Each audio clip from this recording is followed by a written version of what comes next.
हर युग में कुछ नाम सिर्फ नाम नहीं होते, वो विश्वास बन जाते हैं, वो आवाज बनते हैं जो संकट में सबसे पहले भीतर से उठती है। हनुमान एक ऐसा नाम जिसे सुनते ही डर भागता है और भीतर से कोई कहता है अब सब ठीक हो जाएगा। कहानी हम सब ने सुनी है, लेकिन आज हम उसे महसूस करेंगे। जब अधर्म का अंधकार गहराने लगा, जब राक्षसों ने धरती को भय और अन्याय से भर दिया, जब देवता मौन हो गए, तब एक योजना बनी। देवताओं ने सोचा,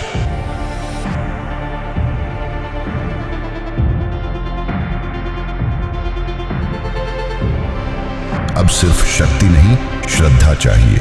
अब सिर्फ अस्त्र नहीं, आत्मा चाहिए।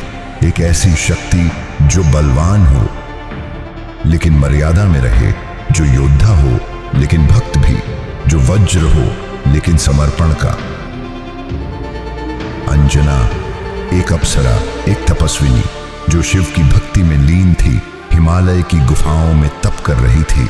उसकी तपस्या से प्रसन्न होकर वायुदेव ने अपनी ऊर्जा उसके गर्भ में प्रवाहित की और फिर आया वह पावन दिन, चैत्र मास की पूर्णिमा, जब एक अद्भुत बालक का जन्म हुआ।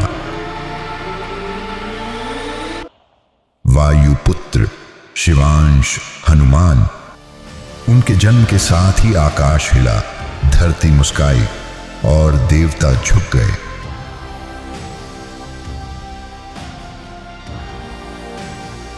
उस बालक में थी बल, बुद्धि और अपार ऊर्जा।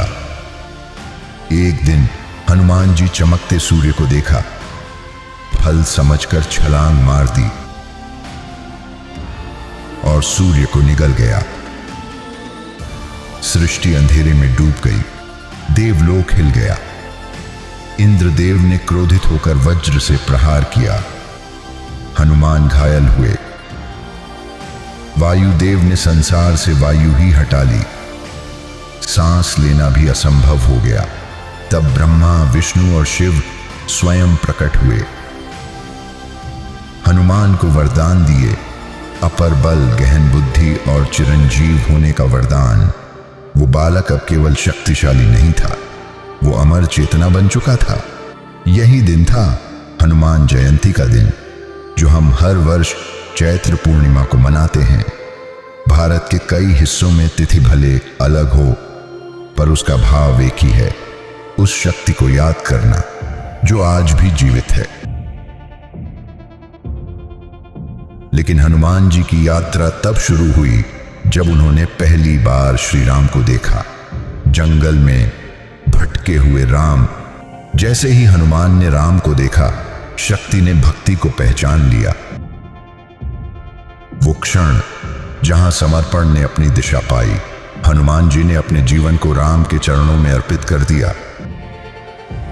वो उनके सैनिक बने, सखा बने और सबसे महान भक्त। जहां राम का नाम, वहां हनुमान की छाया। जब सीता माता लंका में थी, हनुमान ने समुद्र लांघा। एक छलांग में भक्ति, साहस और विश्वास का संगम था। लंका में रावण को ललकारा, संदेश दिया, और जब अपमान हुआ तो पूंछ नहीं जली, लंका जल उठी।